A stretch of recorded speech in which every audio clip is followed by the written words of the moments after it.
Il y a des chrétiens qui sont tellement petits. Quand vous vous sentez petit, c'est que vous ne connaissez pas la grandeur de votre Dieu. Un enfant de Dieu ne peut pas se sentir petit.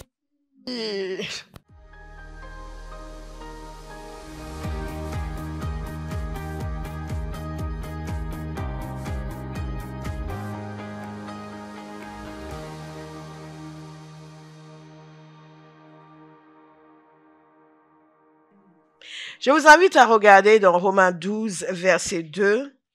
C'est le premier des nombreux versets que nous allons voir aujourd'hui. Nous continuons notre série sur le renouvellement de l'intelligence. Et regardez aussi dans Éphésiens chapitre 4. Ce sont des passages que nous avons déjà vus, mais nous allons en voir d'autres. Romains 12, verset 2 nous dit ceci. Ne prenez pas comme modèle le monde actuel, mais soyez,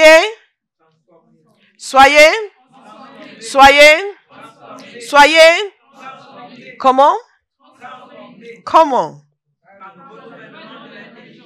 Amen. Ne prenez pas comme modèle le monde actuel, mais soyez transformés par le renouvellement de votre intelligence pour pouvoir discerner la volonté de Dieu, ce qui est bon, ce qui lui plaît, ce qui est parfait.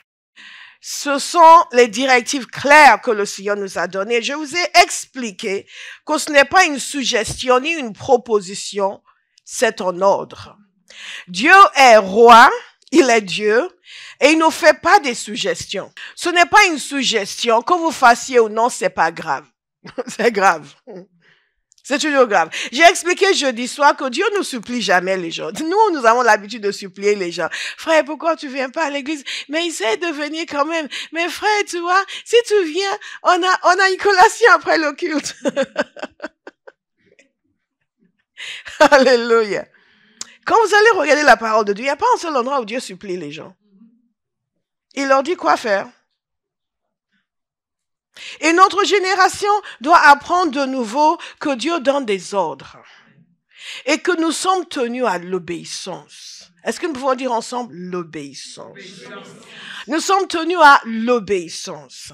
Et que nos chants de Jésus est mon ami n'enlèvent pas le fait que Jésus est notre maître. Donc quand la parole de Dieu nous dit d'être transformé par le renouvellement de notre intelligence, ce n'est pas facultatif. Chaque chrétien est censé procéder de façon décidée, de façon intentionnelle au renouvellement de son intelligence.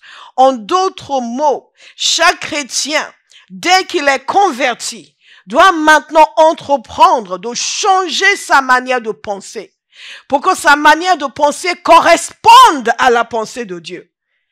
Et je vous ai expliqué la semaine dernière qu'à la base, nos pensées sont totalement aux antipodes des pensées de Dieu. Je vous ai donné des exemples personnels et les exemples d'autres personnes. Je me suis abstenu de donner vos exemples, certains que je connais. Mais la parole nous dit ceci, dans Éphésiens 4, au verset 17, on vous a enseigné. Et c'est ce que je suis en train de faire. Je suis en train de vous enseigner. Il y a quelqu'un qui va écouter l'enseignement? Qui va suivre l'enseignement? Alléluia. Nous devons de nouveau apprendre à écouter et à suivre. Dans notre génération, chacun a une opinion. Oui, je sais que la Bible dit, oui, moi ma Bible dit, mais moi je pense que je sais que le pasteur a dit, mais quand même. Non. On vous a enseigné à vous débarrasser du vieil homme qui correspond à votre ancienne manière de vivre et se détruit sous l'effet des désirs trompeurs. Tous les désirs ne sont pas acceptables. Ce n'est pas parce qu'on a un désir qu'on doit suivre ce désir. Ce n'est pas parce qu'on a une envie qu'on doit suivre cette envie. Ce n'est pas parce qu'on n'a pas une envie qu'on ne doit pas faire ce qu'on est censé faire. Nous ne jugeons pas la validité d'une instruction par nos envies. Nous sommes censés nous laisser renouveler dans notre manière de penser. Les envies que vous avez actuellement reflètent votre manière de penser, qui probablement est erronée. Alléluia. Donc quand vous recevez une instruction et que vous n'avez pas envie, ça n'a rien à voir dans l'affaire. On ne se soumet pas à son envie. Mais moi, j'ai pas envie, moi, je le sens pas. Et alors? Dites à quelqu'un, so what? Mais ça, c'est du chinois pour et alors. So what? Je le sens pas, j'ai pas envie. Vous entendez les chrétiens parler? Nous ne sommes pas des animaux. Il y a que des animaux qui suivent leurs instincts, qui suivent leurs envies. Non! Nous sommes des êtres réfléchis, faits en l'image de Dieu, avec la capacité de connaître Dieu, avec l'Esprit de Dieu, la capacité donnée par l'Esprit de discerner la volonté de Dieu. Et puisque nous comprenons qu'il y a le vieil homme et il y a l'homme nouveau, nous comprenons que le vieil homme veut toujours affirmer sa manière de faire. C'est une compréhension des béabas de l'Évangile. Oh, année après année, voyez des gens qui sont chrétiens depuis des années, qui continuent d'arguer leurs envies pour justifier leur désobéissance. Oui, mais moi, je le sens pas, enfin, c'est pas mon truc, j'ai pas envie. This is ridiculous. C'est totalement ridicule. La parole de Dieu est claire sur le fait qu'il y a un vieil homme et il y a l'homme nouveau. Et que quand nous sommes convertis, nous devons nous employer à laisser l'Esprit de Dieu changer notre manière de penser, à nous débarrasser du vieil homme et à revêtir l'homme nouveau. Et le vieil homme a des désirs qui sont trompeurs. C'est pour cela que certains d'entre vous, vous rentrez à la maison le soir, vous ne trouvez pas mieux à faire que de regarder la télévision pendant 4 heures et ensuite aller vous coucher. Et vous avez gagné quoi dans ça? Mais quand on vous dit d'aller évangéliser, vous n'avez pas le temps. Vous ne le sentez pas, vous n'avez pas envie. Pourquoi? Parce que vous êtes dominé par le vieil homme. Il n'y a qu'une seule personne pour dire, votre silence confirme la véracité de mes propos. Alléluia. Mais comme je vous dis toujours, nous sommes tous logés à la même enseigne. Nous devons tous nous laisser transformer par le renouvellement de notre intelligence. Nous voulons juste poser le cadre pour que chacun comprenne. Nos envies ne décident pas de nos choix, sauf si nous voulons vivre comme des animaux ou sauf si nous ne voulons pas être transformés. Et chaque parole est jugée par rapport à la volonté de Dieu. Pas notre volonté. Est-ce qu'il y a quelqu'un ici qui va décider de faire la volonté de Dieu, non la sienne? On ne va pas loin en faisant sa volonté, mais on va très loin en faisant la volonté de Dieu. En dépit de ce que nous ressentons, parce que nous comprenons qu'il y a un vieil homme, il y a un homme nouveau, qui doit maintenant fonctionner comme Jésus.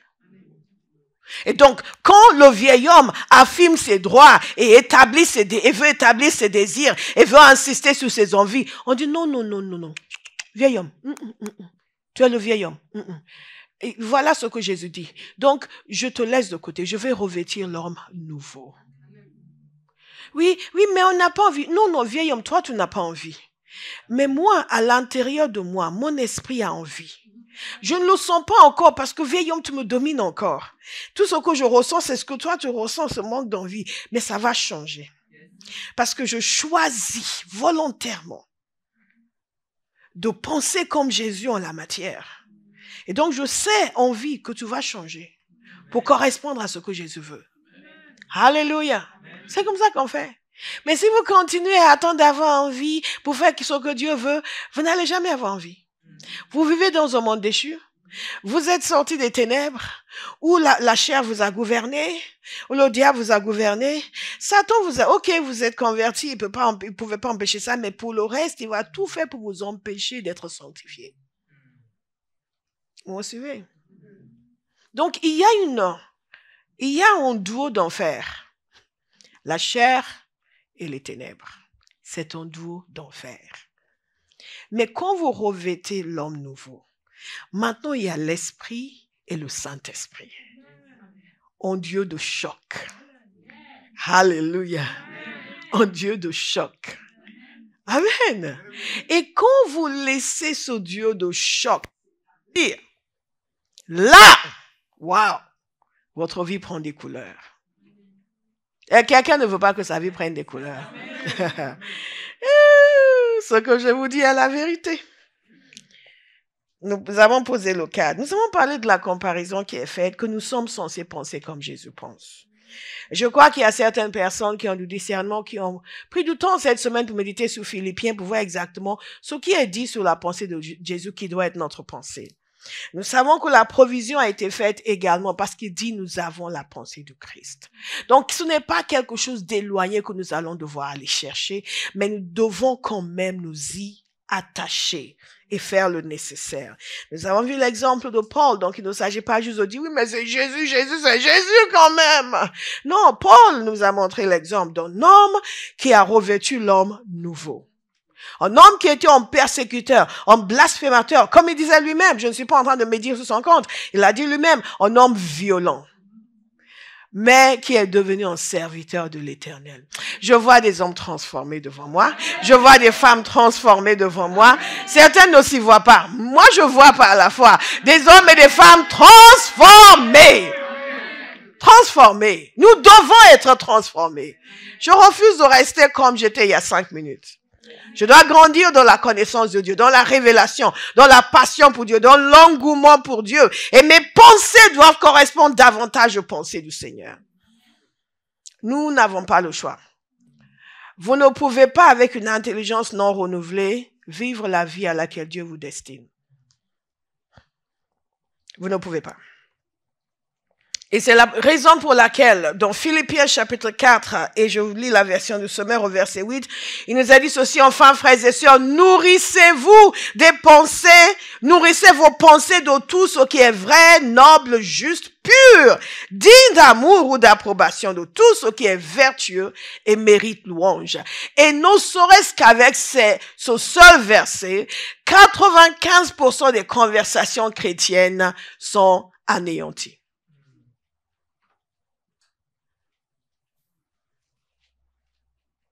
Qui est vrai, noble, juste, pur, digne d'amour, d'approbation, vertueux et mérite louange. Le diable est constamment en train de chercher des moyens de vous faire trébucher. La parole de Dieu nous dit ceci, soumettez-vous à Dieu et résistez au diable et il s'enfuira loin de vous. Vous avez vu qu'il a dit soumettez-vous à Dieu. Pourquoi beaucoup de chrétiens ont du mal à résister au diable? Parce qu'ils ne sont pas soumis à Dieu. Si aujourd'hui, vous savez quelle est la volonté de Dieu, vous dites, j'ai pas envie. Oui, je le sens pas et vous ne le faites pas. Et demain, l'ennemi vient contre vous, vous dites, au nom de Jésus, quitte-moi. Il ne va pas partir. Vous savez pourquoi? Parce que vous n'êtes pas soumis à Dieu. Et dans le monde spirituel, on sait qui est qui. Il ne suffit pas d'avoir l'étiquette chrétienne. Il y a une vision claire de qui est soumis à Dieu et qui n'est pas soumis à Dieu. Et les gens ont du mal à résister à l'ennemi. Ils ont du mal à dormir. Ils ont du mal à marcher. Ils ont du mal à ceci. Ils sentent une oppression. Ils sentent ceci. La première chose que vous devez faire, c'est évaluer votre soumission à Dieu. Est-ce que vous êtes en train de résister au Seigneur? Est-ce que vous avez harmonisé vos pensées avec ses pensées? Est-ce que il vous a dit quelque chose et vous avez dit, ah non.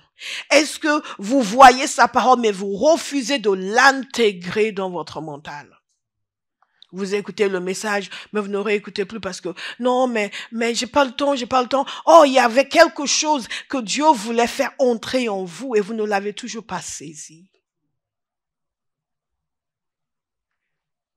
Sakyamana. Beaucoup d'entre nous, certaines choses arrivent dans nos vies avant de commencer à combattre, parce que nous aimons combattre. Et beaucoup combattent en vain. Ils crient, ils tempêtent, oh non, Jésus, mais je comprends pas, ça part pas. Moi, quand quelqu'un me dit, j'ai chassé, les démons, ils ne sont pas partis, je ne m'occupe même pas des démons. Je veux d'abord regarder la personne. Et je vais écouter le Saint-Esprit pour qu'il me montre. Si cette personne, il y a une zone de désobéissance, qui a occasionné cela?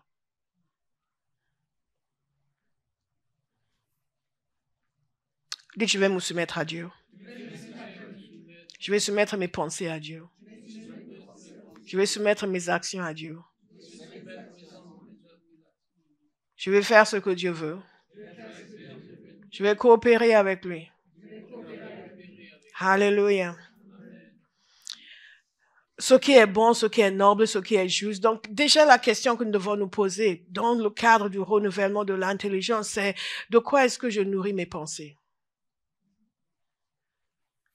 Et c'est là où certaines amitiés doivent être redéfinies. Parce que ce dont ils nous nourrissent, ce dont ces individus nous nourrissent, ce n'est pas bon. Et certaines conversations doivent être arrêtées net. Et certaines fréquentations en ligne doivent être arrêtées net. Certains sites doivent être bannis. Parce qu'aujourd'hui, si vous regardez le téléphone des chrétiens, ils ne sont pas en train de méditer sur ce qui est noble, ce qui est juste, ce qui est pur, ce qui est digne de louange. Leurs téléphones sont remplis de ce qui est impur, ce qui est indigne. Et quand vous avez ce genre de fonctionnement, votre intelligence sera effectivement renouvelée, mais pas dans le sens de Dieu. Alléluia. Et vous mettez votre vie en danger. Et il n'y aura pas de transformation selon le Seigneur. Quelqu'un va dire, je choisis d'être transformé. Donc Satan est constamment en train de mener une guerre larvée contre l'Église. Parfois, nous voyons, c'est au moment où les gens chutent que nous nous disons, oh, qu'est-ce qui lui est arrivé? Mais on ne chute jamais du jour au lendemain. On arrive à chuter parce que les pensées étaient déjà polluées. Et parce que les pensées n'étaient pas renouvelées. Et quand l'ennemi amène une pensée, on l'accepte. Et non seulement on l'accepte, on la médite.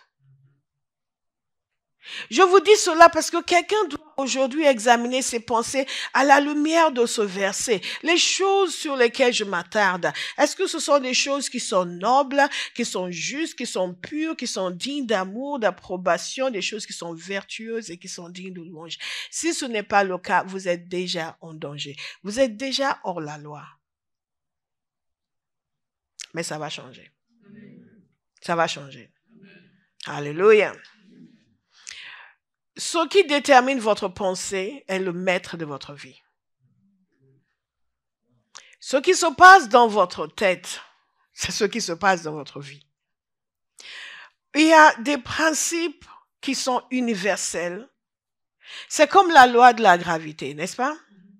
Ce n'est pas parce que vous êtes chrétien que vous allez sauter, vous n'allez pas tomber.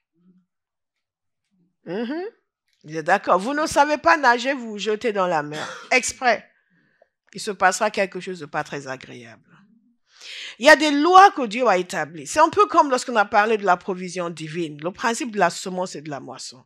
C'est une loi que Dieu a établie, qui fonctionne pas uniquement pour les chrétiens, qui fonctionne pour tout le monde. Mais nous avons la parole de Dieu, la promesse de Dieu. Donc nous fonctionnons à un degré supérieur. Il en va de même pour le principe de la pensée. Un chrétien qui se nourrit de pensées mauvaises, qui médite les choses mauvaises, sa vie sera infiniment pire que la vie d'un non-chrétien qui pense des choses qui sont nobles, qui sont pures, qui sont vertueuses. Est-ce que vous le croyez? C'est la vérité. Parce que c'est un principe universel. Le principe, c'est comme ça que Dieu a façonné l'être humain. Dieu a créé l'être humain. C'est un peu comme le fait que nous avons tous le même processus biologique. Que vous soyez chrétien ou non. Dans ce domaine mental, nous avons tous le même processus. Sauf que Dieu nous donne quelque chose de mieux que les gens du monde pour nourrir nos pensées, sa parole. Vous comprenez? Et que lorsque nos pensées sont nourries par sa parole, cela promet davantage pour nos vies que les gens qui vont juste nourrir leurs pensées de bon. Il faut pas penser le mal, il faut penser le bien, vous comprenez? Le bien qu'on fait, ça nous revient toujours. Toutes ces pensées philosophiques, ce n'est pas faux. Parce que c'est comme ça que Dieu a créé l'être humain. Mais nous avons quelque chose de supérieur que des pensées philosophiques. Nous avons la parole de Dieu éternel. Donc, imaginez la puissance que Dieu a mis à notre disposition. Si nous acceptions de changer nos pensées et d'adopter ces pensées. Les pensées de celui qui a dit que la lumière soit et la lumière fut. Est-ce que vous comprenez ce que Dieu nous offre? Et les gens regardent, ils vont dire, ouais, mais j'ai pas beaucoup de temps pour lire la Bible ces jours-ci. Oh, parce que je suis vraiment super bouquet. Je les regarde, je dis, malheureux, malheureux. N'a rien compris. Donc, si vous êtes de ces gens-là qui veulent faire, ah, on est vraiment très occupés, vous voulez impressionner quelqu'un en disant que vous n'avez pas le temps de lire la parole. Moi, je ne vois rien de pire chez un chrétien que le fait de dire qu'il n'a pas le temps de lire la parole de Dieu. What is wrong with you? Mais enfin, qui t'a lancé une malédiction? Je ne comprends pas. What is wrong with you? La pensée de Dieu, il nous l'offre. Il nous l'offre. Et quelqu'un dit, je n'ai pas le temps. Je préfère me gaver des pensées du monde. Est-ce que vous comprenez? Nous avons la pensée de Christ. Mais le renouvellement de l'intelligence, personne ne le fera pour nous. Nous devons le faire nous-mêmes. Pour que vous compreniez, qu'est-ce qui a occasionné la chute? Une pensée. Une parole de l'ennemi qui a créé une pensée, qui a créé une attitude, qui a créé une action.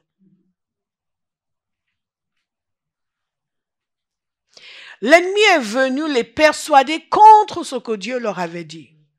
Et ils ont accepté mentalement. Ils ont commencé à voir les choses différemment. Et parce qu'ils ont entretenu des pensées différentes de ce que Dieu leur avait dit, ils ont osé faire ce qu'il leur a dit de ne pas faire. Et ce faisant, la chute. Yep. Et aujourd'hui, les gens continuent de chuter. Nés de Dieu, nés de nouveau, mais ils disparaissent. Ils chutent. Pourquoi? Parce que quelqu'un a introduit une pensée dans leur tête. Et ils ont nourri cette pensée. Parfois, vous voyez les gens, vous savez qu'il y a un monde à l'intérieur. Vous voyez, toute leur attitude montre que ça foisonne à l'intérieur et c'est pas joli. Ils ont laissé quelque chose, une situation, une personne, le diable, introduire des pensées en eux. Et ces pensées ont commencé à les torturer, les tourmenter, les conditionner, leur faire des propositions, les idées, leur suggérer des voies, des chemins, des actions, des attitudes, des actions. Et progressivement, ils se sont éloignés de ce qui est sur le cœur de Dieu. Et les gens, quand ils commencent à nourrir des pensées, ça va très loin. Au début, c'est juste un peu comme ça. Et progressivement, et ils arrivent à un point où ils sont convaincus que c'est comme ça. C'est comme ça. Parce qu'ils ont tellement nourri. Ils se sont tellement nourris de ces pensées. Imaginez ce qui devrait se passer si vous deviez vous nourrir de la parole de Dieu. Vous vous nourrissez de la parole de Dieu au point où vous avez une conviction absolue que c'est comme ça. Alléluia. Et toutes les puissances des ténèbres viennent, vous dites, on ne peut pas être déstabilisé. On est convaincu. On voit les choses différemment. Bien-aimé, l'être humain est persuadable. J'ai déjà vu des gens qui ont vu quelqu'un avoir un comportement, me disent, mais pasteur, mais vous voyez comment il s'est comporté? Mais c'est choquant. La plupart des gens qui m'ont dit ça, eux aussi, ils ont fait la même chose. Parce qu'ils n'ont pas compris le processus par lequel les gens arrivent à la délation, à la trahison, à la méchanceté. Eux, ils pensaient que parce qu'ils ont un bon cœur maintenant et que tout se passe bien, ils feront jamais ça. Mais ils n'ont pas compris que ça commence par des pensées. Et que si nous ne renouvelons pas notre intelligence et que nous laissons l'ennemi nous nourrir de toutes sortes de pensées, nous finirons par faire les pires choses. Mais la parole de Dieu nous dit, soyez transformés par le renouvellement de votre intelligence. Amen. Ce qui veut dire que c'est possible et c'est disponible. Donc, si nous ne le sommes pas, c'est que nous n'avons pas fait le nécessaire. Vous êtes d'accord avec moi? Alléluia. Mais regardez, quand ils devaient construire la tour de Babel, quand ils se sont mis à construire la tour de Babel, Ils étaient en dehors de la volonté de Dieu, n'est-ce pas? Vous êtes d'accord? Il y a quelqu'un ici qui sait ce que c'est la tour de Babel. Et ceux qui ne savent pas ce que c'est, si vous venez de vous convertir, il n'y a pas de souci. Mais si vous êtes chrétien depuis 6 mois et que vous ne savez pas ce que c'est la tour de Babel, vous êtes en fainéant. Et vous n'êtes pas sérieux. Tiens, pasteur, il ne faut pas dire ça. Il faut dire la vérité. Dites-moi, pasteur, dites la vérité. Merci, je le dirai même sans vous. Mais merci de m'avoir encouragé. Donc, sous l'encouragement du peuple, je vais répéter, que si vous êtes chrétien depuis 6 mois, vous ne savez pas ce que c'est la tour de Babel, vous êtes en fainéant. Mais on en guérit. Amen. Ou quelqu'un... Vous êtes en fainéant. Faites-moi grand signe. Vous êtes en fainéant. Mais on en guérit. Donc, à la tour de Babel, qu'est-ce qui s'est passé? Ils avaient l'envie de faire quelque chose d'inconcevable. D'inimaginable. Et ce n'était pas une histoire qu'on racontait aux enfants. Non. Aujourd'hui, ça nous paraît quand même, c'est pas possible. Mais regardez, ces gens étaient tellement convaincus. Ils s'étaient renouvelé l'intelligence au point où c'était leur obsession. C'était la pensée qui les définissait. Non seulement cette pensée les définissait, mais ils étaient unis dans cette pensée. Si les chrétiens pouvaient comprendre tout ce qui est à notre disposition, tout ce que Dieu est capable de faire à travers nous, si nous devions non seulement croire ce qu'il dit, mais être unis et aller dans le même sens. La faiblesse de l'Église, c'est que les gens, 1, ne pensent pas comme Dieu, 2, sont désunis. Le Seigneur nous dit de faire quelque chose, 2 personnes vont faire, 10 personnes vont faire, ouais, mais moi, j'ai pas envie. Moi, j'aime même pas quand on dit, moi, je suis pas venu à l'Église pour ça, hein. Vous êtes venu à l'Église pour quoi? Pour votre miracle. Et Dieu fait des miracles. C'est pour ça qu'on chante. Dieu va faire encore. Dieu va faire encore. Dieu va faire encore. Il va renouveler votre intelligence. Et ces gens étaient convaincus. Ils étaient persuadés. Il n'y a pas de limite à ce que Dieu peut faire à travers quelqu'un qui se laisse persuader par la parole de Dieu. Ces gens étaient persuadés par ce qui était l'opposé de la parole de Dieu. Et en dépit de cela, Dieu a dit qu'ils allaient réussir. Pas parce qu'ils le voulaient, mais parce que c'est dans la nature de l'être humain, la manière dont Dieu a créé l'être humain. Il a donné à l'être humain la capacité d'accomplir des choses dès lors où il en a la conviction. Yeah. Et où tout son être va dans le même sens. C'est pas juste qu'il a envie, mais il pense que ça va pas. Non, non. Il en est persuadé. Mentalement, il en est persuadé. Nous recevons, Jésus est bon, mais nous ne méditons pas assez sur sa parole pour que la parole de Dieu conditionne nos processus mentaux. Vous me suivez? Dieu était contre, mais ils allaient réussir. Pourquoi? Parce qu'ils étaient convaincus, ils étaient déterminés et ils étaient unis. Et il a fallu que Dieu intervienne pour arrêter ce qu'ils faisaient.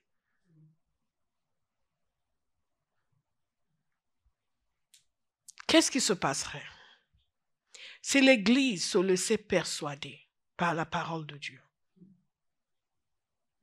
Étaient unis pour accomplir le même objectif. Et qu'il n'y a pas des gens derrière qui rouspètent, qui se plaignent, parce qu'ils ne veulent suivre que leurs envies.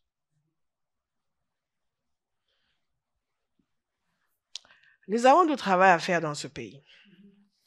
Et Dieu va le faire avec des gens qui ont l'intelligence renouvelée, qui ne se laissent arrêter par rien, qui comprennent qui est leur Dieu. Et c'est ce que nous allons voir dans quelques instants. Parce que la parole de Dieu dit que le peuple qui connaît son Dieu sera fort et fera des exploits. Mais je voulais réitérer pour que quelqu'un comprenne que ce dont on est en train de parler n'est pas facultatif. N'est pas facultatif. Et la misère que vivent beaucoup de gens qui se disent chrétiens est simplement due au fait que leurs pensées sont aux antipodes des pensées de Dieu. Donc ils vont prier, mais leur pensée, c'est autre chose. Et la parole de Dieu est claire sur le fait que la parole de Christ doit habiter en nous. Colossiens 3,16, que la parole de Christ habite en vous dans toute sa richesse. Dans toute sa richesse. D'abord qu'elle habite en vous, mais aussi dans toute sa richesse, la plénitude de la parole. Instruisez-vous et avertissez-vous les uns les autres en toute sagesse, par des psaumes, par des hymnes, par des cantiques spirituels. Chantez pour le Seigneur de tout votre cœur sous l'inspiration de la grâce. Que la parole de Christ habite en vous dans toute sa richesse. Demandez à votre voisin, est-ce que la parole de Christ habite en toi dans toute sa richesse?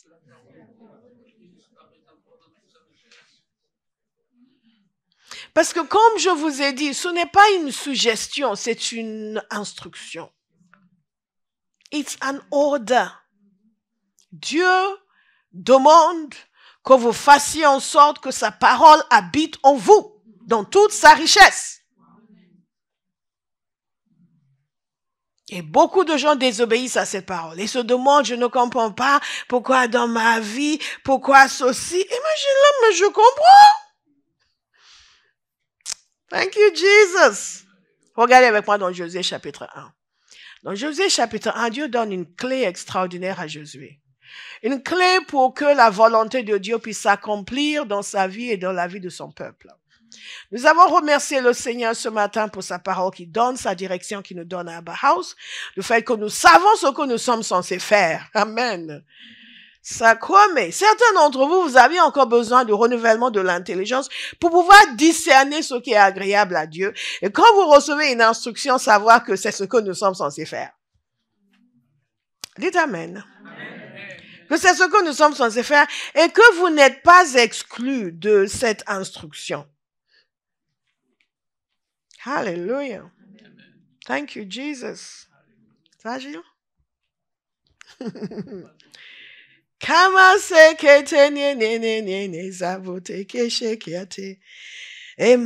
Josué chapitre 1, la parole de Dieu nous dit que lorsque Moïse est décédé, Dieu a parlé à Josué. Et Dieu lui a dit, tu vois, Moïse est décédé. Comme si tu ne le savais pas. Et il lui dit, maintenant lève-toi. Passe le Jourdain avec tout ce peuple pour entrer dans le pays que je donne aux Israélites. Vous voyez comment Dieu pense? Dieu dit, je donne le pays. Mais il y a des gens dans le pays. Mais pour Dieu, c'est déjà fait.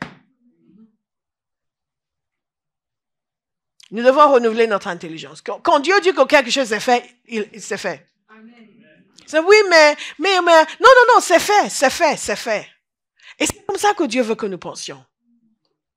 Mais nous allons voir le Ésaïe 40 dans quelques instants parce que la première chose sur laquelle nous devons méditer, c'est la nature de Dieu. Renouveler notre intelligence. Et j'y viens. Mais il faut que nous comprenions à quel point c'est important. Thank you, Holy Spirit. Amen. Amen. Thank you, Lord. Est-ce que vous savez pourquoi vous êtes tous assis tranquillement dans ces sièges? Parce que votre intelligence a été renouvelée pour considérer des chaises comme cela comme étant solides, fiables. Votre intelligence a été renouvelée pour faire confiance à Abba House, pour savoir qu'il n'y aura pas une bombe sur votre siège.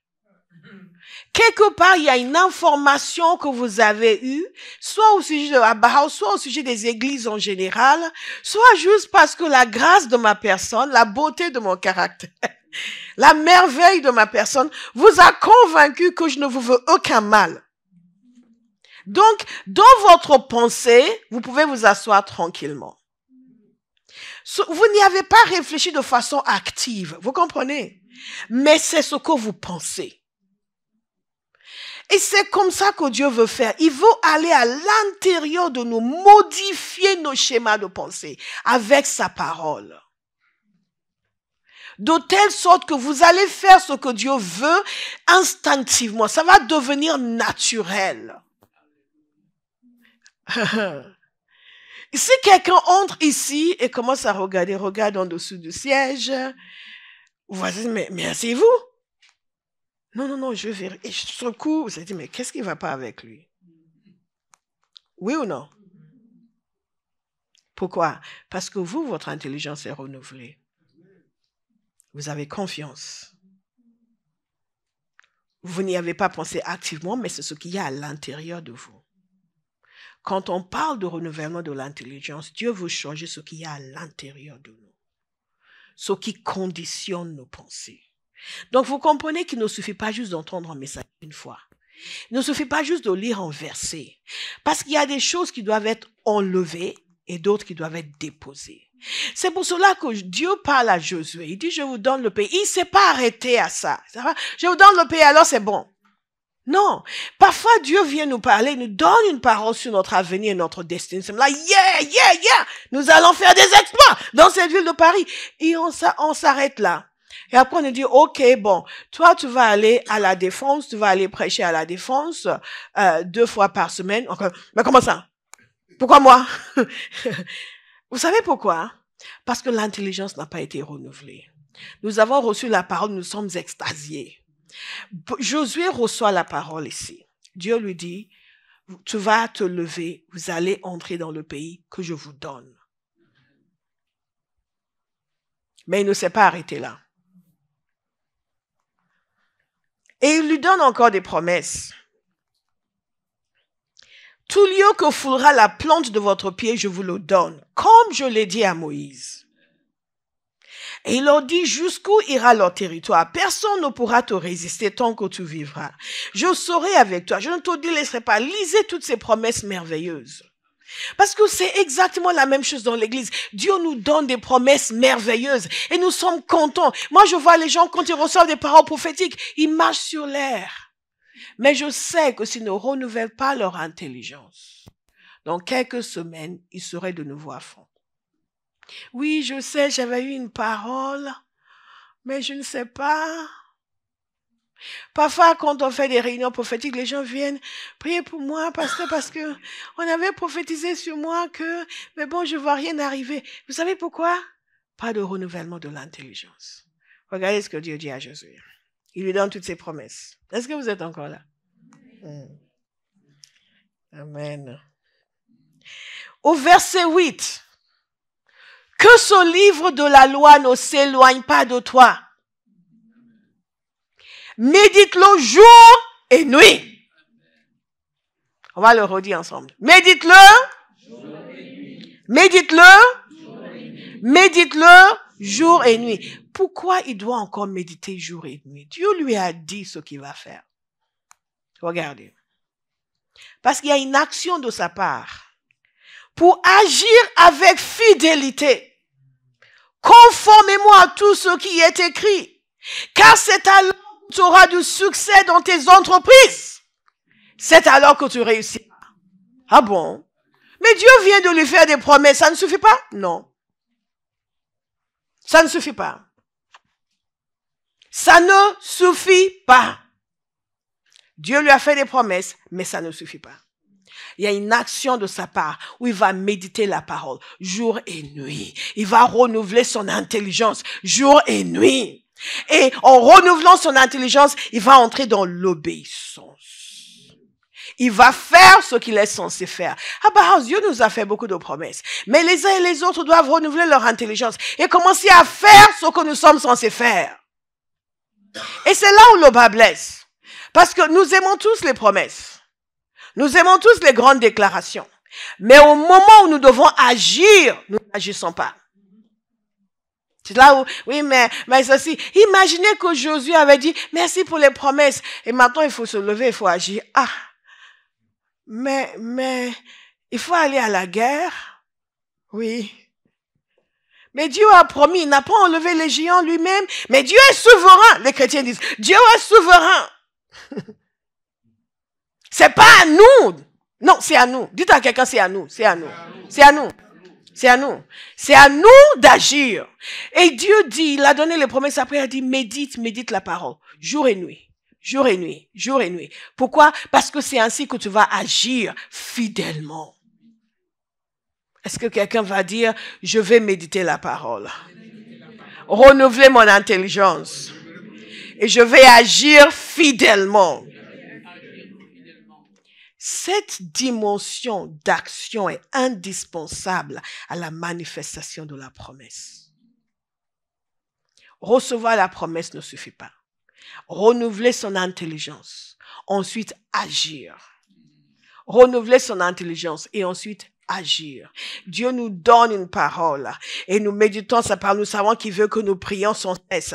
Et donc, nous renouvelons notre intelligence et nous commençons à prier sans cesse. Certains ont dit, mais j'essaie de prier. Si tu essayes encore de prier, tu n'as pas encore renouvelé ton intelligence. Il y a un moment donné où on renouvelle son intelligence au point où rien ne peut vous empêcher de prier. Est-ce que vous comprenez? Nous avons tous la capacité de changer nos vies en changeant nos pensées, en faisant en sorte que la parole de Dieu devienne notre pensée, en prenant position pour le Seigneur. Il devait méditer jour et nuit. Jour et nuit. Jour et nuit. Agir. Et Dieu dit, c'est alors que tu auras du succès dans tes entreprises. Mais attendez. Donc, toutes ces promesses, ça sert à quoi? Mais les promesses ne garantissent pas le succès. Dieu donne toutes ses promesses, il dit maintenant toi tu vas méditer et tu vas agir. Et c'est quand tu vas méditer et que tu vas agir que tu vas réussir. Ce n'est pas juste quand tu entends la promesse. C'est quand tu vas méditer. Tu changes ta manière de penser et tu vas agir. C'est là où tu vas réussir. Alléluia. Et donc, nous sommes là à prier pour des choses. Et souvent, quand les gens prient, c'est OK, qu'est-ce que Dieu t'a dit de faire? Comment ça? Je leur dis toujours, Dieu ne donne jamais des promesses vides. Il vous donne une promesse et vous donne aussi une instruction.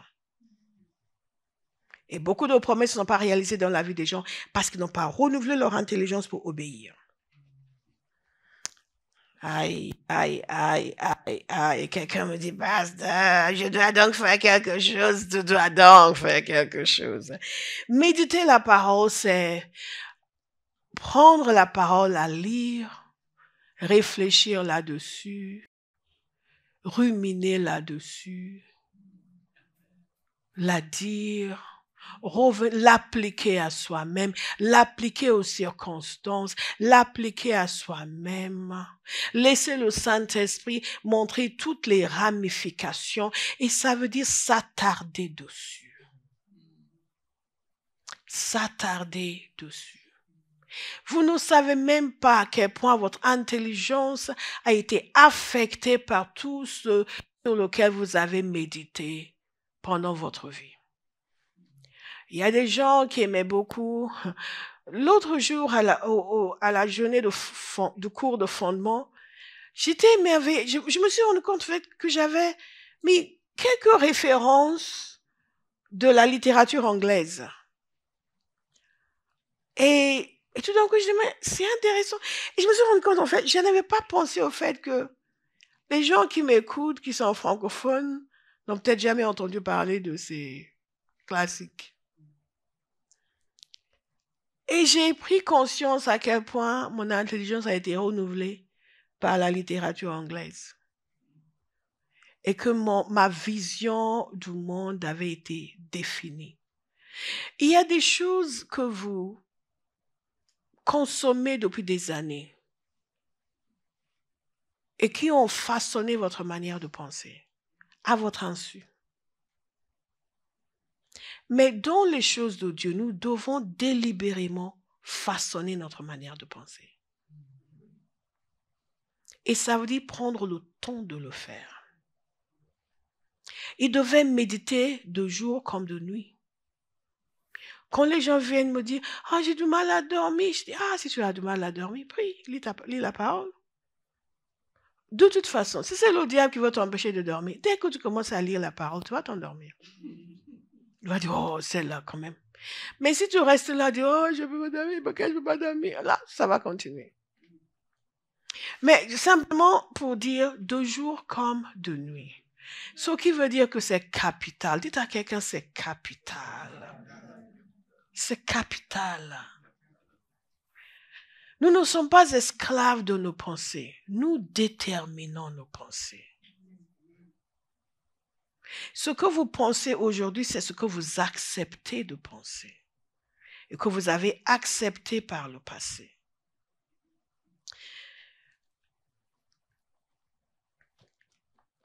qu'est-ce que nous sommes censés penser? La première chose qui doit faire l'objet de nos pensées, c'est ce que la parole dit sur Dieu lui-même. Et c'est la raison pour laquelle l'année dernière, nous avons passé toute l'année à étudier les attributs de Dieu.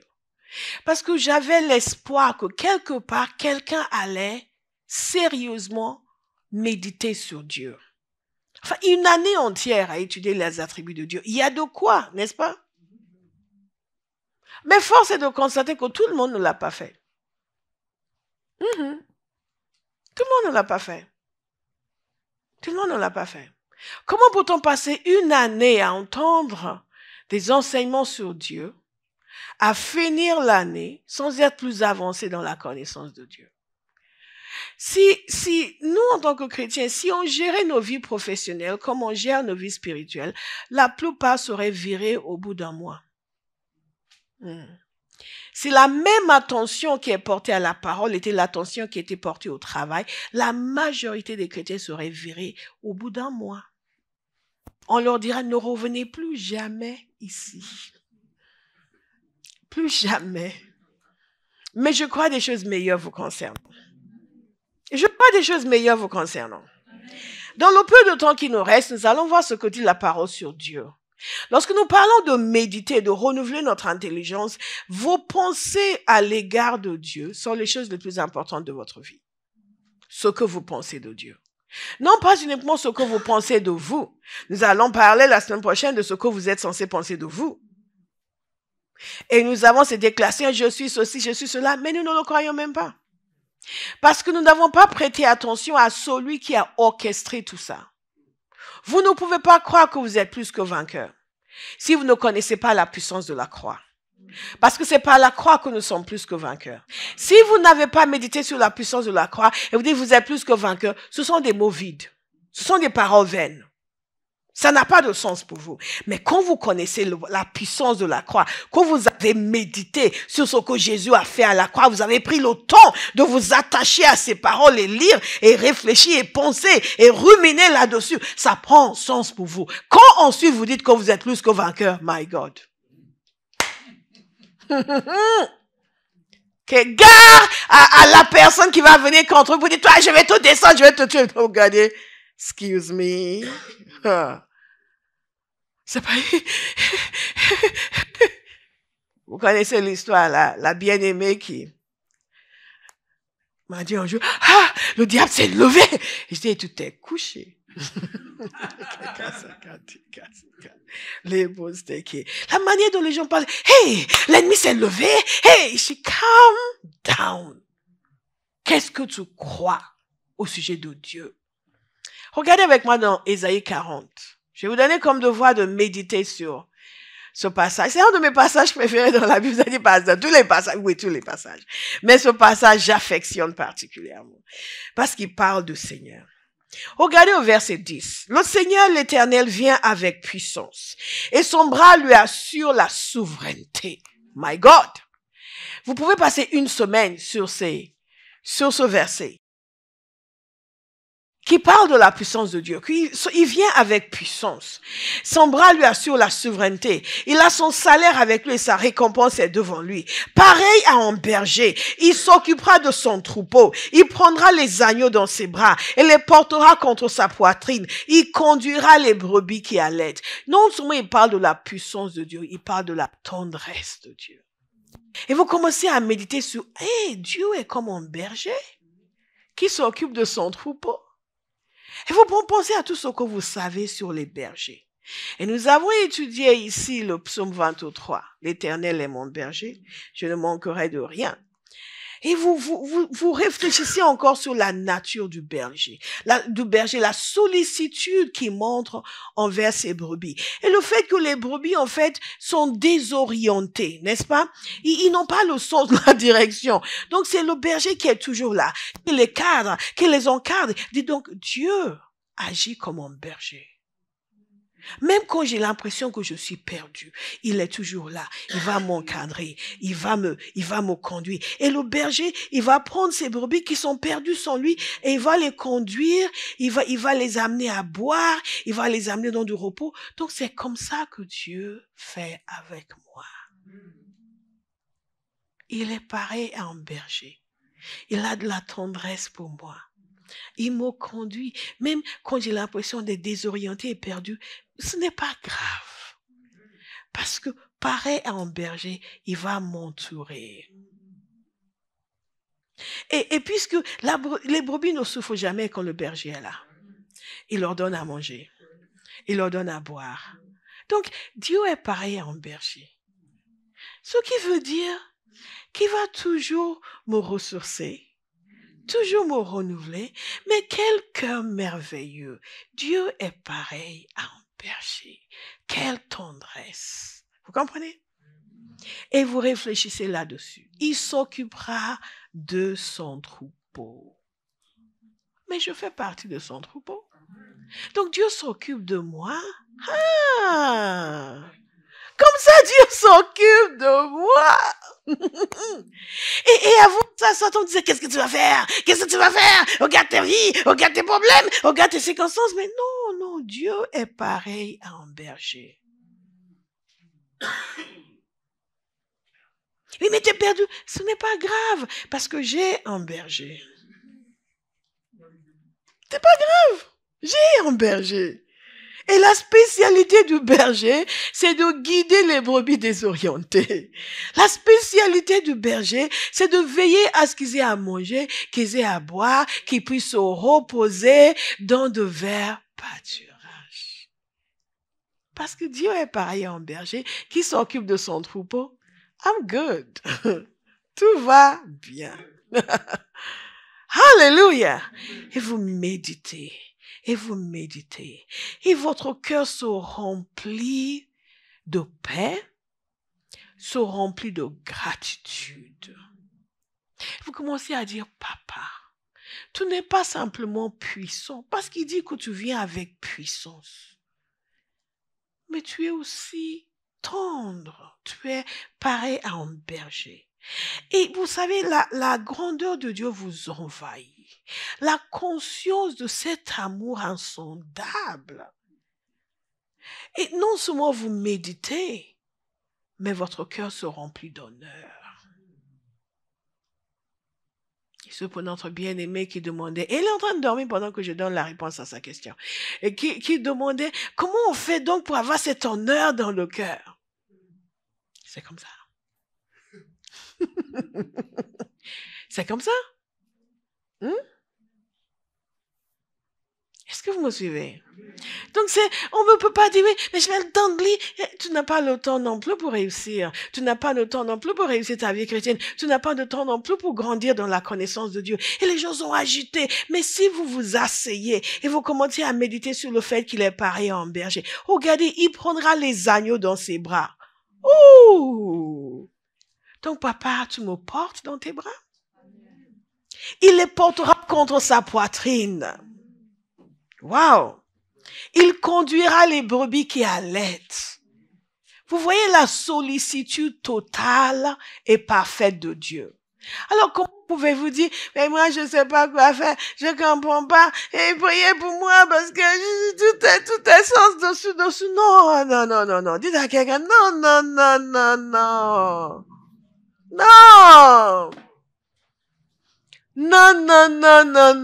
Non.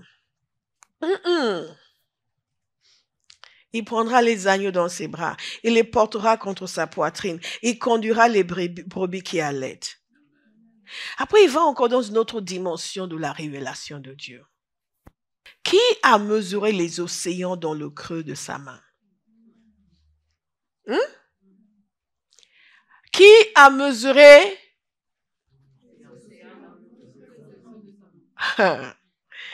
Qui a fixé les dimensions du ciel dans une mesure et fait tenir toute la poussière de la terre dans un tiers de mesure? Qui a posé les montagnes à la balance et les collines à la bascule?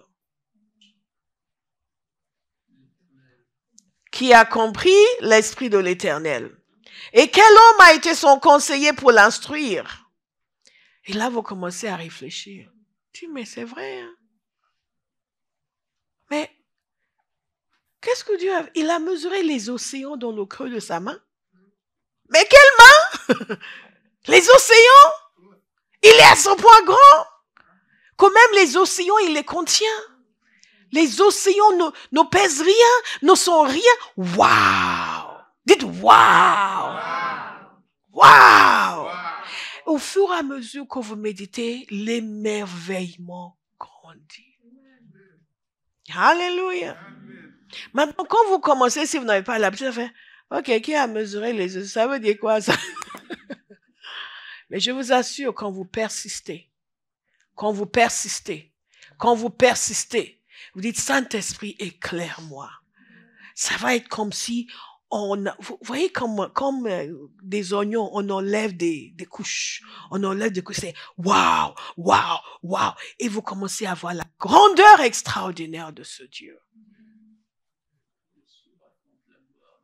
Et la sagesse infinie de Dieu.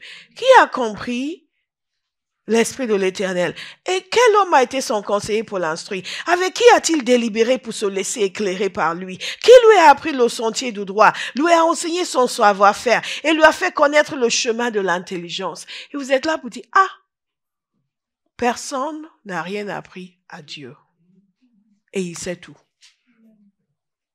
Moi, on m'a tout appris. Et je ne sais toujours pas grand-chose. Toute la sagesse, toute la connaissance est à lui, vient de lui, et personne ne peut l'instruire. Wow. Et vous savez, les habitudes que vous aviez à la prière. Oui, mais Seigneur, tu comprends? Seigneur, écoute, je t'ai expliqué. Tout ça va disparaître. Quand vous méditez longuement sur cela, du coup, ce qui se passe, c'est quand vous venez à la prière, vous venez avec un autre type de respect. Seigneur, vous méditez longuement, sans essayer, ça va ressortir. Vous êtes en train de lire, tout d'un coup, vous dites, mais Seigneur, qui a mesuré les océans dans le creux de sa main? Mais Père, je viens te demander conseil, parce qu'après tout, tu es celui qui n'a pas de conseiller. Tu es celui qui n'a jamais demandé à quelqu'un de l'éclairer. Tout l'éclairage qui existe vient de toi. Tout d'un coup, non seulement vous êtes rempli votre cœur est rempli de révérence, mais aussi de confiance. Et donc, vous savez que la solution, ce n'est pas d'appeler Paul et dire, hey Paul, viens à mon secours. Et vous parlez, Paul, il n'a rien compris, lui. Béa, s'il te plaît, explique-moi. C'est comme ça. Oh, il n'a rien compris. Mais tous ces gens, quoi, ils n'ont compris. Non. Va voir le Seigneur. Alléluia. Et quand vous honorez Dieu comme la source de la sagesse et que vous demandez, même s'il ne vous parle pas sur le champ, il va vous conduire vers quelqu'un. Et quelqu'un va vous dire quelque chose. Alors qu'avant, vous aurez fait, mais qu'est-ce qu'il me dit? Vous allez comprendre que ça, c'est la sagesse divine.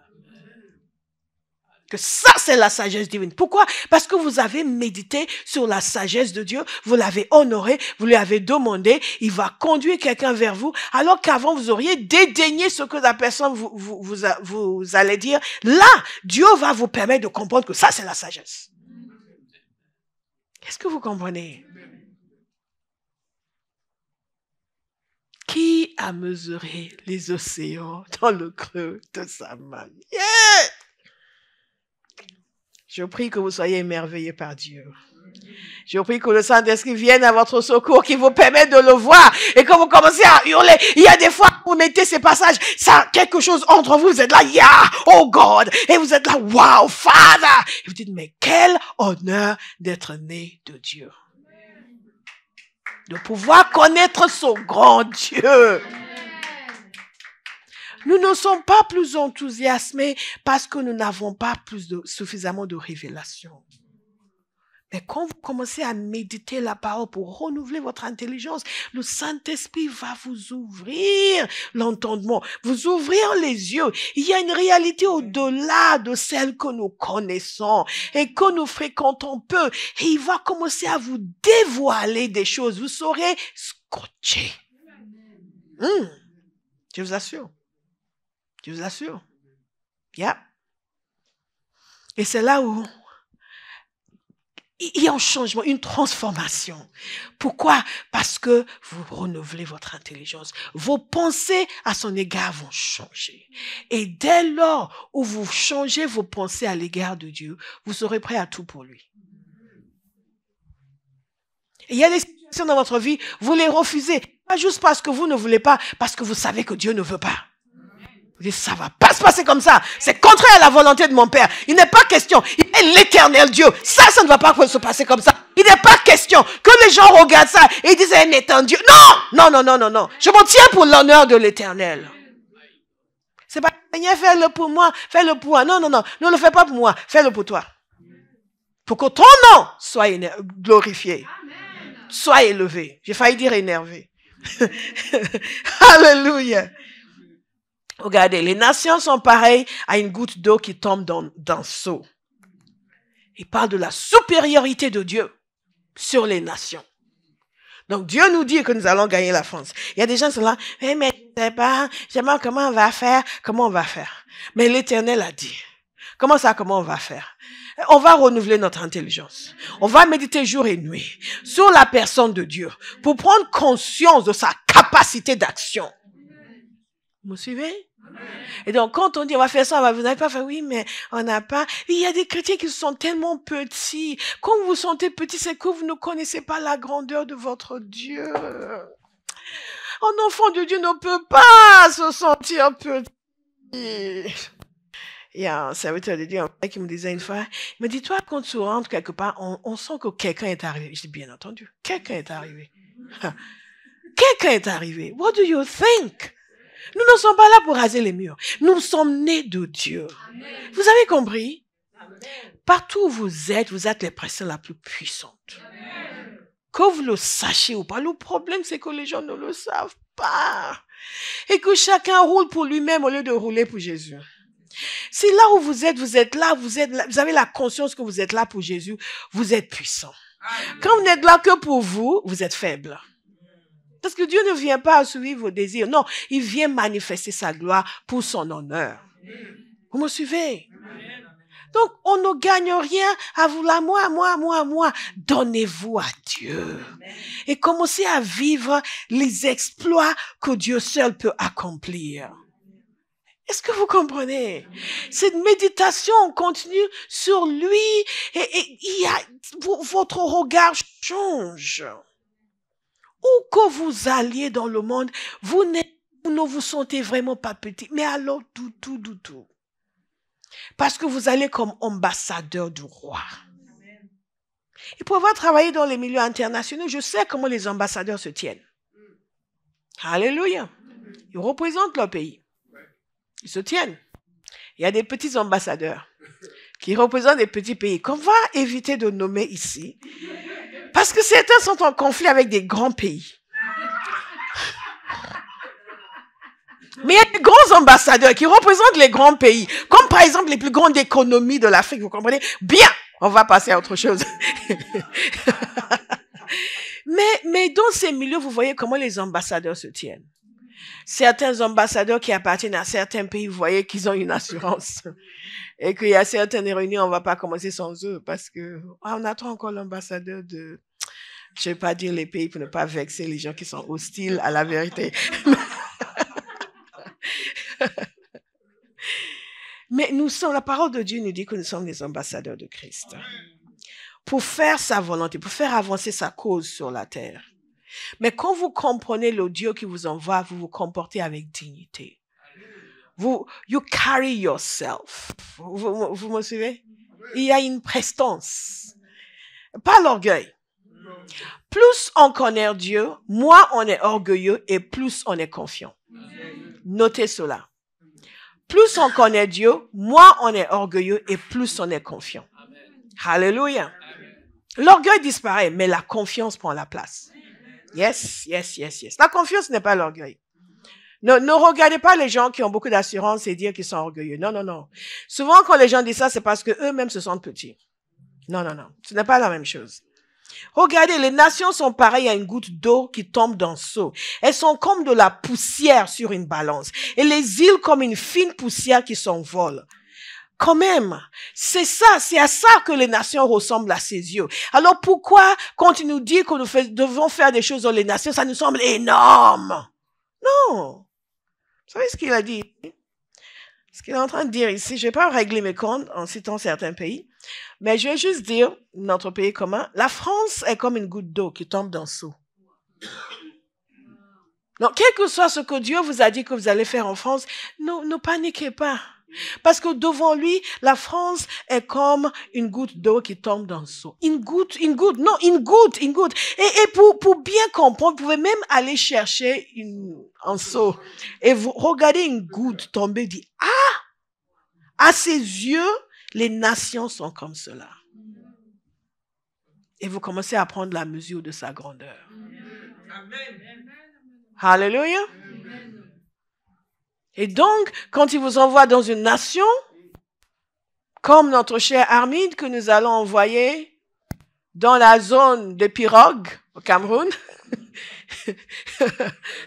la ville de MC qui s'appelle, elle ne sait même pas, Bilébila. De ce nom obscur, non. Elle peut arriver là-bas et dire, non, Bilébila est encore plus petite qu'une goutte d'eau qui tombe dans le seau. Donc, elle y arrive avec une mentalité de conquérant. Pour dire, nous allons gagner ce territoire. Amen. Quand vous marchez dans la rue, ne regardez pas, vous dites, ne savez pas comment la première fois que je suis allée à New York. J'étais allée voir ma soeur, elle habitait dans le New Jersey, il y a, je ne sais pas, 30 ans. Et elle m'a amenée à Manhattan. Et j'étais là. Je suis venue de Paris. Je n'étais pas venue de Bilébila. mais c'était tellement impressionnant. Tous ces gratte-ciel. J'étais là, waouh. J'aurais dû me rappeler que Manhattan est plus petite qu'une goutte d'eau qui tombe dans le seau. Quel que soit le lieu où Dieu nous envoie pour amener l'évangile, cette nation est moins pour lui qu'une goutte d'eau qui tombe dans le seau. Aucune résistance. Les gens font, oui, les principautés sur Paris, une goutte d'eau. Oui, les attaques, une goutte d'eau. Tout dépend de ce que vous croyez. Le renouvellement de l'intelligence. Alléluia. Alléluia. C'est pour cela qu'il a dit que le peuple qui connaît son Dieu sera fort et fera des exploits. Avant de méditer sur votre guérison, méditez sur celui qui guérit. Avant de méditer sur votre délivrance, méditez sur celui qui délivre. Votre méditation sur votre délivrance ne peut être efficace que dans la mesure où vous connaissez celui qui est l'auteur de la délivrance. Et parfois, on va prier pour les gens, ils ne croient pas qu'ils vont être guéris parce qu'ils ne connaissent pas celui qui guérit. Mais vous savez qu'il y a des gens qui ne sont pas convertis, qui ont beaucoup de respect pour Dieu. Pour lui dire, wow, Dieu, wow. Dieu va te guérir. Ah bon? Dieu veut? Ok, je veux. Et il y a des chrétiens qui n'ont pas de respect pour Dieu.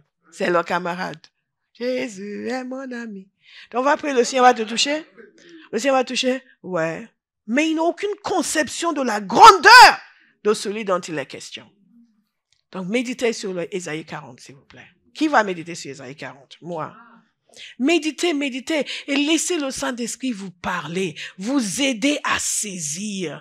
Il dit aussi, les forêts du Liban ne suffiraient pas à alimenter le feu de l'autel et ces animaux seraient en nombre insuffisant pour l'Holocauste. Toutes les nations sont réduites à rien devant lui. Elles comptent moins à ses yeux que le néant et le vide. Donc pourquoi vous vous laissez intimider par les nations? On va envoyer Béa au Nigeria commencer une œuvre. On m'a dit qu'ils sont durs, les Nigérians. Toutes les nations ne sont rien devant lui. Alléluia. Alléluia. Alléluia. Toutes les nations. Toutes les nations. Toutes les nations. Et il dit, les forêts du Liban ne se feraient pas alimenter le feu de l'autel. En d'autres termes, il est tellement grand. Même si on prenait tous les arbres qui sont dans les forêts du Liban, il ne suffirait pas pour lui offrir un sacrifice. Donc, quand il vous met à cœur de donner en montant, ah, c'est trop. Comment ça, c'est trop? Comment les gens, au moment de donner, commencent à chercher les pièces dans... Ça, c'est l'image que vous avez de Dieu. Quelqu'un à qui on donne des pourboires. Non, non, non. Dites non, non. Vous ne parlez pas anglais, vous, hein?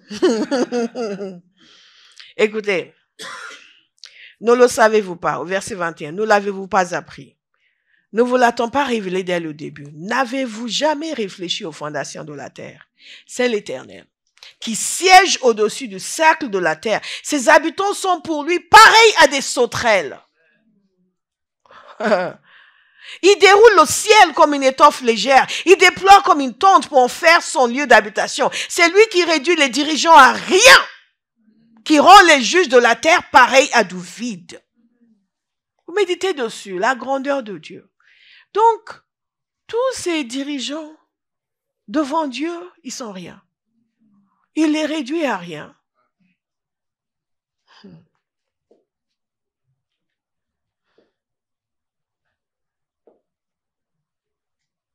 Tous les êtres humains devant Dieu sont comme des sauterelles. Et vous commencez à penser à ce Dieu. Et si vous avez une photo d'une sauterelle, vous allez regarder. Donc, nous tous, les quelques milliards de personnes sur la terre, en comparaison avec Dieu, c'est à ça que nous ressemblons. Je suis en train de vous apprendre comment on médite sur la parole. Comment on procède au renouvellement de l'intelligence. Ce n'est pas juste lire et relire le verset. C'est lire et réfléchir sur ce que cela implique. Alléluia. Et si besoin, vous prenez cette image de sauterelle, vous mettez sur votre mur, tous les jours,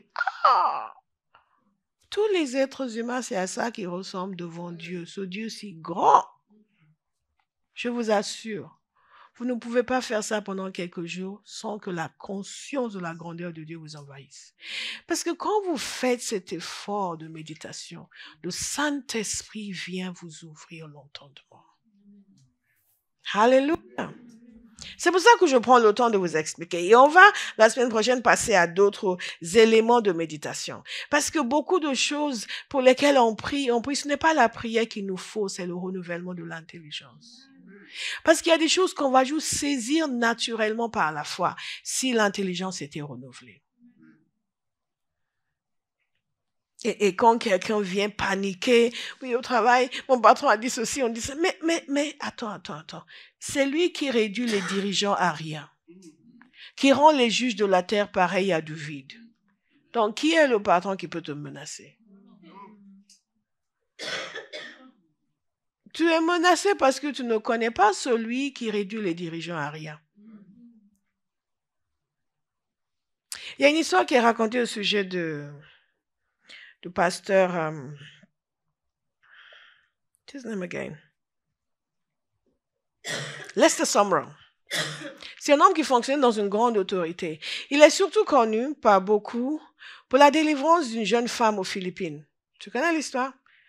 Le Seigneur lui avait dit un jour, il était dans l'Indiana, tu vas partir aux Philippines et c'est là où je vais faire monter ton ministère. Et il est descendu dire à sa femme, on va aller aux Philippines, on va aller à Manila, et Dieu a dit ceci. Sa femme a commencé à pleurer. Elle a commencé à pleurer parce qu'elle savait que si Dieu le disait, il le ferait. Donc elle a dit, bon, comment on va annoncer cela à l'église? Bon, on va leur dire aujourd'hui. Et quand est-ce qu'on part? Demain. Ça, c'est le genre de personne qu'il était. Il entendait Dieu, il obéissait. Radical. Mais il fonctionnait dans beaucoup d'autorité. Et quand il est arrivé à Manila, la ville était aux prises avec l'histoire d'une jeune femme qui était démonisée. Mais quelque chose de terrifiant. Enfin. Et elle disait des choses de cela arrivait. Mais ce n'est pas ça mon histoire. Je voulais juste vérifier si vous le connaissiez. Bon, Dieu l'a utilisé pour la délivrer. Donc c'est un homme qui fonctionne dans une certaine autorité. Et un jour, il y a une banque où une personne devait obtenir quelque chose de la banque et ils ont réagi quasiment de manière démoniaque pour bloquer. C'était ce que le Seigneur voulait faire et ils ont voulu tout bloquer. Et Dieu lui a dit d'aller décréter la sentence contre tous les membres du conseil de cette banque. Donc, il est allé à l'endroit où Dieu a dit et il a décrété la sentence. En une année, tous sont décédés. Je ne suis pas en train de vous dire qu'on va aller tuer les gens. Parce qu'il y a des gens qui aiment ça. Ils ont des feux qui meurent. Non, non, non, non. Non, non. Je suis juste en train de vous parler de ce qui se passe quand l'intelligence est renouvelée sous le fait que c'est lui qui réduit les dirigeants à rien. Et quand on a cette révélation, on arrête de paniquer. Dites à quelqu'un, arrête de paniquer. Arrête de paniquer. Arrête de paniquer. Ils ne sont même pas plantés, même pas semés. Leur tronc n'a pas encore développé de racines en terre. Qu'ils soufflent sur eux, ils se dessèchent alors le tourbillon les emporte comme un brin de paille. Méditez là-dessus, s'il vous plaît. Que tous ces hommes et ces femmes de pouvoir, devant Dieu, ils ne sont rien. Il les plante et les déracine, comme il veut. Comme il veut. Et ça nous amène aussi à ne pas convoiter des choses qui, devant Dieu, ne sont rien. Ne sont absolument rien. Si vous voulez la puissance, cherchez la puissance de Dieu. Il y a des gens qui sont des généreux devant le Seigneur et on ne les connaît même pas, mais Dieu a fait des exploits à travers eux. Une puissance qui vient du ciel que rien ne peut enlever. Vous me suivez? Méditez sur le reste de ce passage. Au verset 25, à qui me comparez-vous pour que je lui ressemble? Levez les yeux vers le ciel et regardez. Qui a créé cela? C'est celui qui fait sortir les corps célestes en bon ordre. Il les appelle tous par leur nom. Son pouvoir est si grand, sa force si puissante que pas un seul ne manque. Et là, vous allez peut-être chercher les étoiles, essayer de voir un jour étoilé et sortir et regarder. Et donc, Dieu appelle tous par leur nom. Il n'y a pas un seul qui manque à l'appel. Waouh! Réfléchissez là-dessus. Qui va réfléchir? Ah. Et maintenant, moi, j'ai noté quelque chose ici et je veux que vous le notiez. Vous devez méditer sur son omnipotence, qui vous permet de détruire toute impossibilité, toute incapacité, toute imagination de défaite et d'échec. Ce qui arrive quand vous méditez longuement sur des passages comme celui-ci, où la vision de Dieu devient plus claire pour vous, c'est que les pensées de défaite vont disparaître. Les pensées d'incapacité d'elles-mêmes vont disparaître. Parce que la conscience de la toute-puissance de Dieu va vous amener à ne voir que ce qui est possible. À voir que tout est possible en réalité. Dès qu'on vous présente quelque chose, ah oui, mais on peut le faire.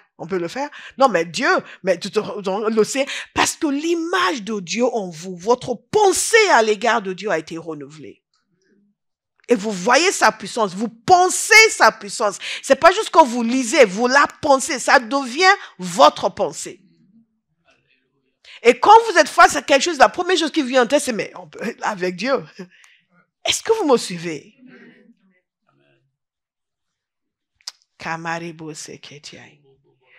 Ou même si vous deviez... mais non, tout de suite vous vous reprenez parce que ça vous revient que mais ça c'est rien pour le Seigneur. Et entraînez-vous à le faire. Dès qu'il y a un défi, dites ça c'est rien pour le Seigneur. Ça c'est rien pour le Seigneur. C'est pas, mais je ne sais pas. Non, ça c'est rien pour le Seigneur. C'est rien. C'est rien. Dites c'est rien. C'est rien. C'est rien. Ce qui se passe aussi ici, c'est que toute dépression va vous quitter. Amen. Amen. Le désespoir disparaît. Je vous encourage aussi à lire 1 Timothée 1, verset 15. Surtout le verset 17, quand Paul s'extasie sur ce grand roi immortel, invisible, le seul Dieu. Tout cela vient parce que son intelligence a été renouvelée. Amen. Je vous donne un dernier passage que vous devez aller méditer à la maison, c'est Éphésiens 1, du verset 15 au verset 24. Si nous avons le temps, nous allons méditer dessus jeudi, sinon peut-être qu'on reviendra dessus dimanche. Mais croyez-moi, ce que vous pensez de Dieu est la chose la plus importante. Ce que vous pensez de Jésus. Et dans ce passage d'Éphésiens, ce que vous allez voir, c'est ce que la parole nous dit concernant Jésus. Il est assis à la droite du Père dans les lieux célestes, au-dessus de toute domination, de toute autorité, de toute puissance. Vous devez y penser. Donc Jésus est assis en haut.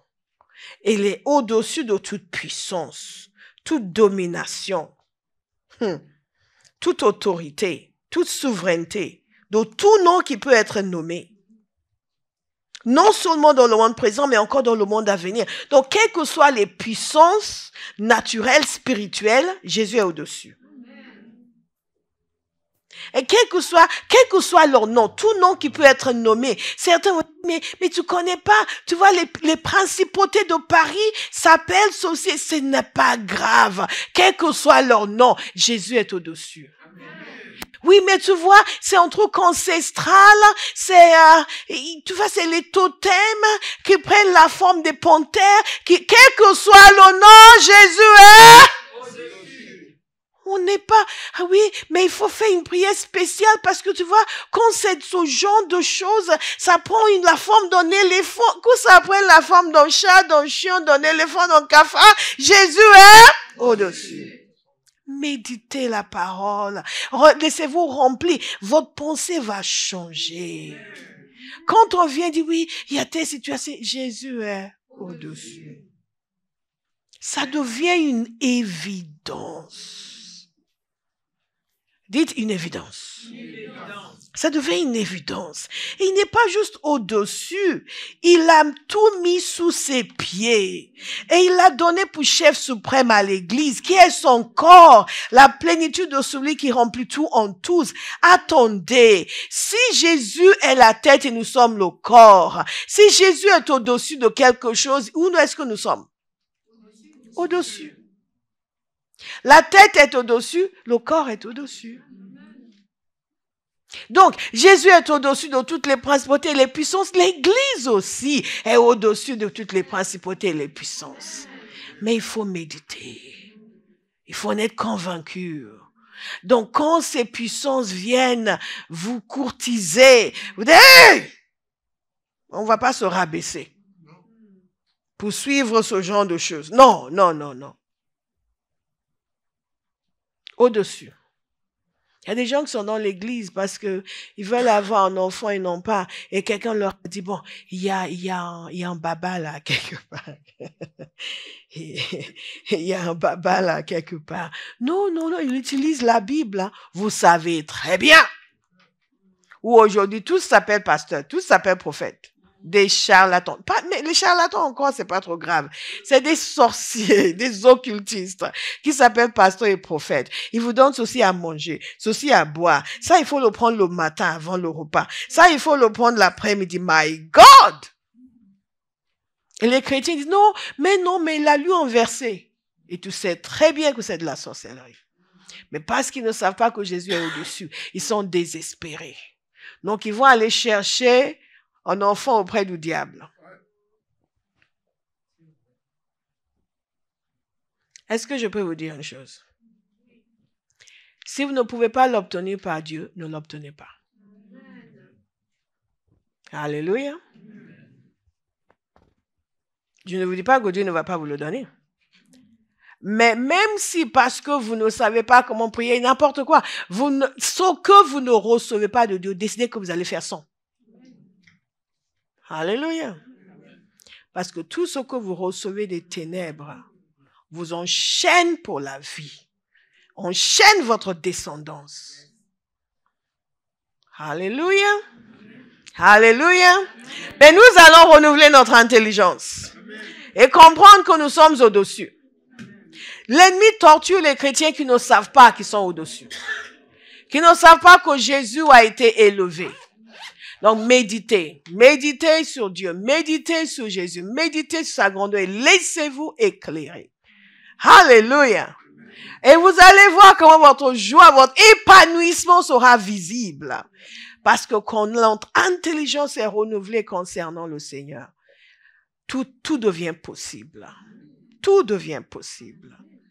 On dit, oui, Jésus va te guérir. Amen, amen, amen. Vous n'êtes pas, oui, mais bon, je ne sais pas, on a tellement prié. Non. Nous allons prier.